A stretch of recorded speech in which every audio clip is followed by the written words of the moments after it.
Hello guys, for today's vlog, flex ko lang po yung lagundi po dito sa amin na tumumba nung kasagsagan ng malakas na ulan.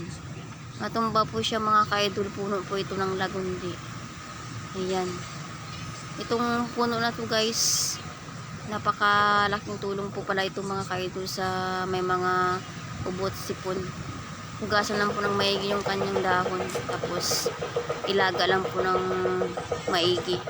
Pwede na po siyang gawing alternatibong gamot para sa ubot sipon mga ka-idol. Mabuti guys, tumumba lang siya pero hindi po naputol yung kanyang pinakapuno, kaya ayan, buhay pa rin po siya guys. Ayan po. Ayan. Tumataas pala siya guys. Lumalaki pala siya. Ayan po mga ka-idol yung kanyang pinakapuno. At meron pong tumubo dyan na maliliit, kaya sabi ko hayaan na lang para mas lalo po siyang dumami, kasi malaking tulong po pala itong mga ka-idol. Lalo na po sa may mga ubot sipon. Ayan po. Para po sa walang mga walang kakayanan bumili ng gamot. Yan, pwede po itong pang guys, pang alternatibong gamot sa ubot sipon.